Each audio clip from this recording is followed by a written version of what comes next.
I guess I'm live again. I don't. That was weird. I got like a phone call in the middle of it.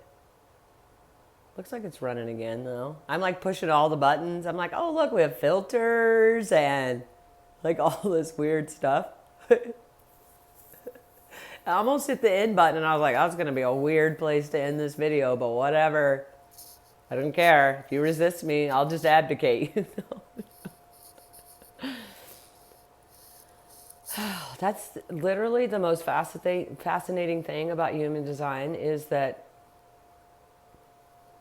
all of the things that are in my profile that I read about, that I find in my design, it's like, oh my God, that's totally who I've been, and it's totally who I've judged, and it's totally who I've tried to change instead of just leaning into who I am. And so it's like, there's a lot of letting go of things in human design. You know, there's not fixing. I don't need to be fixed. I just need to lean into who I really am and honor who I really am and how I feel and live the life I was designed to live so that the life I was designed to live will come to me. But in the metamorphosis phase of it, it's just like, wait, what? I was told something different. Even though I felt different than what I was told the whole time, like my physical experience, because a lot of your design, 95% of your design's in your body, 5%'s in the mind. You know what I mean? It's conscious.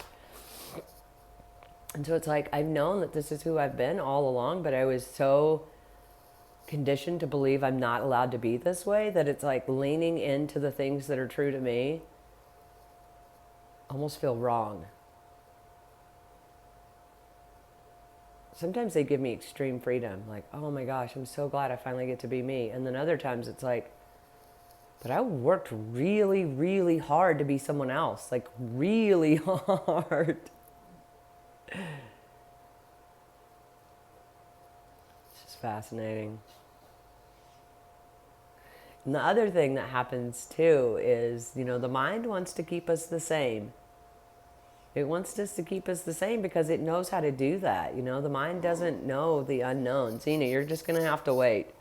Cena's like, I'm going to go out now. You shouldn't have came in, girl. I don't know what to tell you. You're going to have to wait. Mom started talking now. It's all over. It'll never end.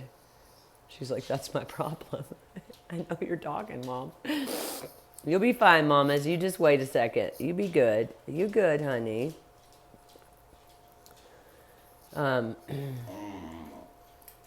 She's distracting me completely. No, you just got to wait, Mamas. I'm busy. I'm busy.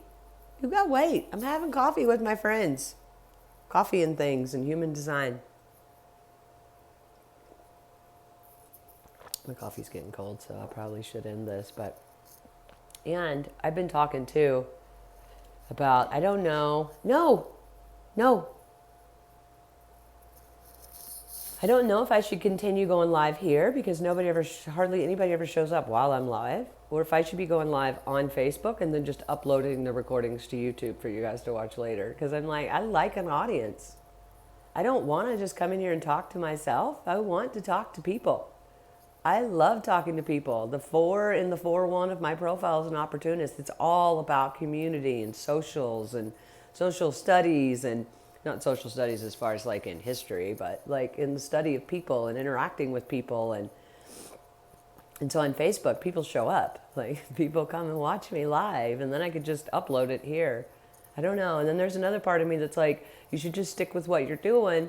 Just keep showing up here live, and eventually the audience will come and this will grow. It's like, if you build it, they will come, you know? So it's like, I don't really know which way to do it, but I do know that just coming in here and talking to myself I don't feel like what's alive inside of me is actually coming out. I feel like there's more of me like sitting in my head, like, what should I talk about? And what do they want to hear? And what are they doing? And what do they think? And who will watch? And, you know, because I can actually talk to the person that I'm interacting with according to who they are.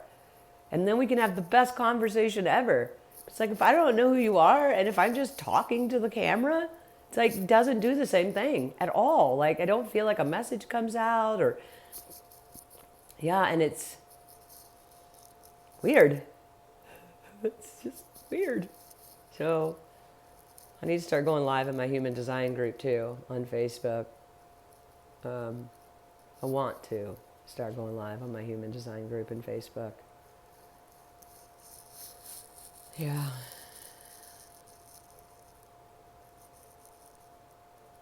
But if anybody wants to give me any feedback on the Abdicator and what they may think about the Abdicator, so the 4-1's a fixed fate, you know, there's movement in its life, but it's like a train on a track kind of movement. So it just keeps going forward. So it's like, get on the train or get off, because Arlene can't adapt. I'm on a track, you know, which some people hear the 4-1 and they're just like, ooh, I wouldn't want that one. Like, that's fixed and that's this. And it doesn't bother me. Maybe it's because I am a 4-1, you know, but I feel like I can't get it wrong. You get turned left or right at the wrong place, I'm on a track, you know. Not that I haven't made some wrong turns. Maybe I've stopped at some stations a little too long. Maybe that's actually what it is. I haven't made any wrong turns. Just stopped too long in the wrong place. But there's a deep, deep desire inside of me to be connected to people who are like my ride or dies. People who don't want to get off the train. People that I won't ever want to abdicate. And I think that's just a basic human desire for all of us, is just to never, to have people around us, to belong to people. Johnny was telling me a story about a gal that he dated, and I was just like, oh my God, like I wish somebody, same thing happened for one of my daughters. He went down a rabbit hole with her, trying to meet her where she was so that he could maybe bring her out. I've never had that. Johnny talks about doing that with, he's like, man, sometimes it's really hard to keep loving her unconditionally. And it helps that it's so far, we're so far apart right now physically, you know, but, you know, it's like his mission is to like love her through all of her shit and not judge her and nothing. And I'm just like, I want that.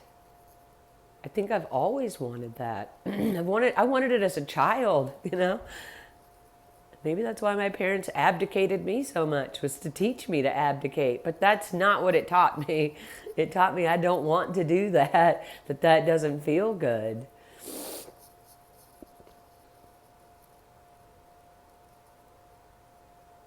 Maybe that's what the struggle with the abdicate is. You know, it's just not having trust that the more I abdicate the wrong ones, the more room I make for the right ones, you know.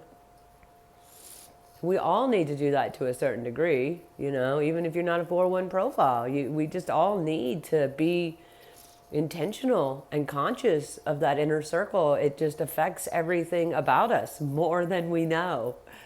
You get into human design and you can physically see the difference between their design and your design, and how you connect together and what actually happens and how it creates what it creates in the relationship. So it's like really important for all of us to be conscious and intentional with that inner circle, but even more so for me because I can't adapt as a 4-1,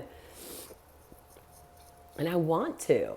I want to adapt to everyone. And it's like, here, come here, I'll do this for you and this for you, and this just don't go anywhere. Like, let's just feel all the love inside of me and you, and let's just share it all the time and ride off into the sunset. I'm like, why haven't I met me? I want to meet me. I want to hang out with me and have fun with me and date me. And although I don't know, maybe I can't really see me, so maybe I wouldn't want to date me.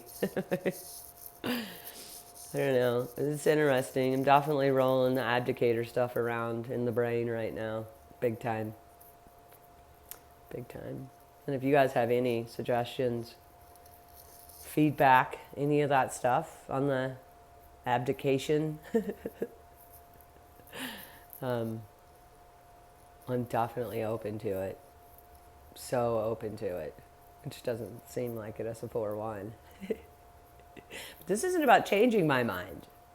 My mind doesn't know what to think about it. I'm like, I don't know what to think. I don't know like why it should be natural for me to abdicate in order to live according to my design, but in my heart and in my experiences, I'm like, I don't want to abdicate I don't want to not abdicate anyone.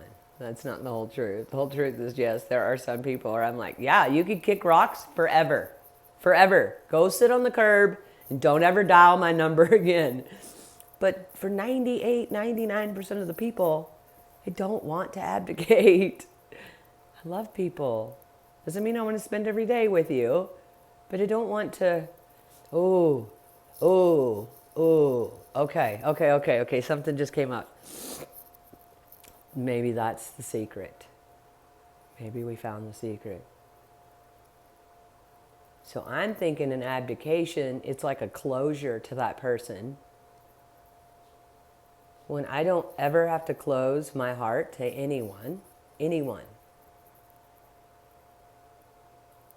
My heart can be open to someone who I never, ever interact with again. Maybe that's the secret here. Maybe that's what I've been needing to figure out, is to like, let them go with love. But that's weird for me too, because when I love someone, I don't want to let them go. I hear people talk about conscious uncoupling, and I'm like, what? If you can have that kind of a conversation, why are we even breaking up? Like, that's the problem. We can't talk about what's true, what's alive inside of us. We can't not get stuck in a control drama or blaming each other for our shit, you know? So it's like, we can have a conscious conversation about breaking up. Why are we breaking up? So maybe that's where I struggle. I'm like, if I love you, I want you near me. Wow.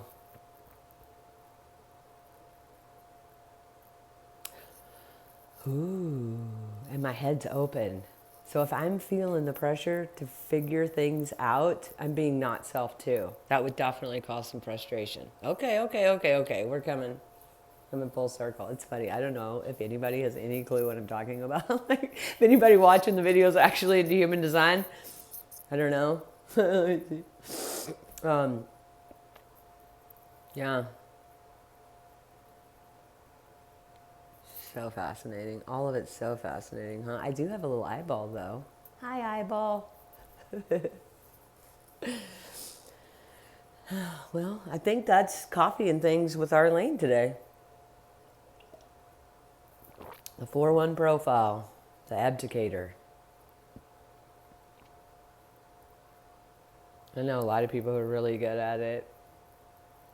Which I ask them, I'm like, do you abdicate from a place of like reaction, or do you abdicate from a place of healthy self-love? You know, like, you just literally can't be in my life because it's not healthy for me, and that doesn't bother you. Like, that just feels okay. Like, no, I love me enough to do this for me. You know, I honor me and love me and support me and want to do for me what serves me, you know? Or are they abdicating from a place of like, you know, F you, like, later, Felicia, like a closure, like a 6-gate abdicate, you know? Just like, you know? So, anyway.